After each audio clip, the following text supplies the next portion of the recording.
This video was brought to you by Skillshare. Later this year, France will celebrate the 65th anniversary of the Fifth Republic, which is the current iteration of the French state. But some French people don't want to see the Fifth Republic survive for much longer, and would prefer it to be dissolved in favour of a brand new Sixth Republic. So in this video, we're going to take a look at the French political system, how the Fifth Republic came about, and why some people want to end it and found a Sixth Republic.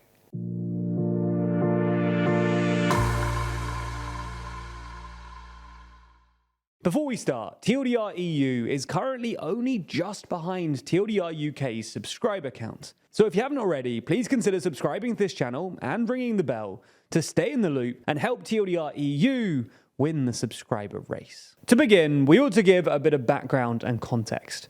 The French Fifth Republic is basically just France's current system of government and was established on the 4th of October 1958. Now, France has existed in many different forms over the years, so bear with us for a very quick history lesson. The First Republic was established in 1792, amid the French Revolution and following the abolition of the monarchy. That lasted until 1804, when Napoleon crowned himself the emperor and established the First French Empire. The monarchy was then restored in 1815, following Napoleon's fall, and France remained a monarchy until the Revolution of 1848, which saw the foundation of the Second French Republic. That was short-lived, however, and became the Second French Empire in 1852, when President Louis Napoleon Bonaparte proclaimed himself emperor. A republican form of government then returned to France in 1870, in the form of the French Third Republic, which endured until 1940, when France fell to the Nazis. After the war, the Fourth Republic was established, but survived just 12 years until it collapsed in 1958, when the Fifth Republic, which endures to this day, was founded. Now, the collapse of the Fourth and foundation of the Fifth Republic came amid a political crisis during the turmoil of the Algerian War of Independence, and saw General Charles de Gaulle return from retirement to lead the country. The Constitution of the Fifth Republic, written under de Gaulle, was designed to correct for what he saw as the flaws in the previous republic. It replaced the Fourth Republic's parliamentary system with a semi-presidential one, which expanded executive power and gave much broader authority to the president, with the goal of avoiding the political instability of the previous republic. And to be fair, this is probably a worthy goal, given that, for reference, the Fourth Republic saw 24 governments during its just 12 years of existence. Now, due to the powers afforded to the French president under the Constitution of the Fifth Republic, some have dubbed this system a republican monarchy, and the French presidency has been described as one of the most powerful offices in the democratic world. And in fairness, these descriptions are understandable.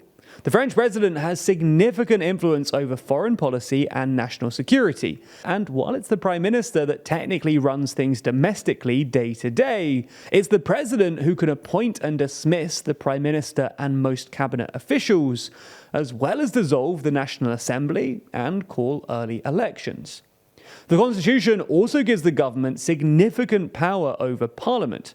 Most notably, Article 49.3 allows the government to push through laws relating to finance and social security without a parliamentary vote. In fact, this article is so important that it's been used more than 100 times since 1958. So, given the Constitution has long been criticised for the executive power that it grants, why hasn't it been scrapped and replaced already? Well, for starters, the longevity of the Fifth Republic suggests that the current constitutional setup has been effective at promoting political stability. It's not just that either. The survival of the Constitution is also largely down to the fact that it's pretty amendable, so important changes can be made without requiring an entire rewrite. In fact, the Constitution has been amended 24 times since 1958, including the reduction of the presidential term from 7 to 5 years in 2000 and the 2-term limit introduced in 2008. Despite these changes, though, a YouGov poll for HuffPost France, conducted in May 2023, found that just 14% of respondents said that the Fifth Republic should be maintained as it is, while 67% want to see it reformed or structurally modified. intensified. Now, that doesn't necessarily mean that there's a majority in favor of a sixth republic, but rather most people want to see changes to the current constitution. For example, scrapping the controversial Article 49.3, which according to that same poll is a move supported by 56% of people. Now, this whole discussion sits against the backdrop of Emmanuel Macron's time in office. And during that time, there have been 3 broad periods of social unrest within the country. The first was the Gilets jaunes, or Yellow Vest protests in 2018 and 2019. The second, beginning in early 2023, are the strikes and protests against Macron's pension reform bill. And the third is even more recent, being the unrest following a fatal police shooting. But it was during the anti-pension reform protests, particularly after Macron's government forced the bill through without a vote, that calls for constitutional change intensified, and the question of whether it was time for change really gained traction in the press. Hard-left opposition leader Jean-Luc Mélenchon was one of those leading the call for the end of the Fifth Republic and the establishment of the Sixth Republic, with a stronger parliament, weaker president, and greater power for citizens to initiate legislation and referendums. But that doesn't mean that this is a new idea by any means. In fact, the calls for a Sixth Republic have been coming, mostly from the French left, for some time now. Jean-Luc Mélenchon, as we've said, continues to call for a Sixth Republic, and pledged to create one during his previous presidential campaigns, as did Socialist Party candidates during their runs in 2017 and 2007. But even if people do want this, how would this actually happen? Well, there's not actually a precise process set out anywhere, and it would likely involve some sort of elected constitutional convention to draft a new constitution that will be approved or rejected by the population in a referendum. But more crucially, for things to be put into motion, you basically need a president and a national assembly that favors establishing a new republic. When Emmanuel Macron became president in 2017, some people theorized that it could be him who takes France through the historic process of constituting the new Sixth Republic. But it's worth noting that this was mainly just based on Macron's vibes rather than anything he actually said. Regardless, that theory proved to be short-lived, and Macron embraced the role and powers of the president as much as any of his predecessors ever did. So, with Macron not on board, despite his vibes, what are the chances of a sixth French Republic being established anytime soon?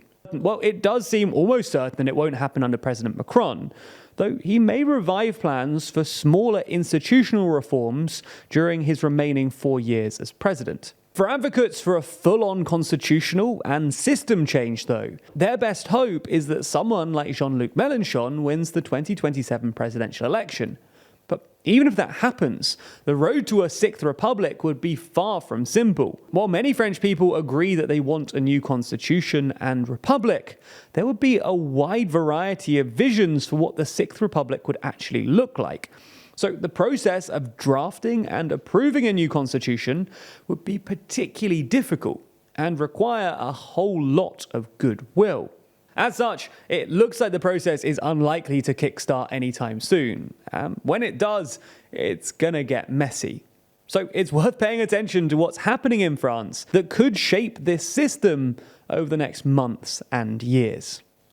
In fact, that's probably not a bad idea more generally. Things are always changing, and it feels great to stay on top of them as they do. Even within TLDR, I've recently shifted my video editing workflow from Final Cut to Premiere in order to better integrate with the Adobe products our growing team of editors prefer. Now, when I started with YouTube, I just messed around and taught myself Final Cut. But this time round, at the advice of my team, I headed over to Skillshare to take their course on the topic. Unlike when I taught myself the first time round, I was guided through the process quickly and efficiently, and barely lost any productivity as I shifted from one tool to the other. It's not just that either.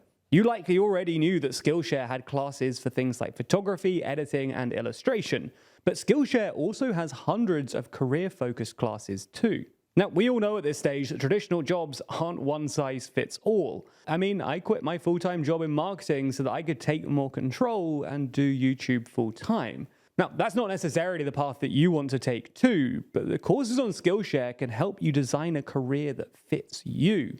That's courses on everything from how to start a business, growing in e-commerce, how to maximize your workflow, or the course I'm taking right now on how to build a business that lasts. And if that sounds interesting, you should use our link in the description, which gives you access to all of that for free. That's right, the first 1,000 people to use the link will get a 1-month free trial of Skillshare. So check it out, and thanks for supporting the channel.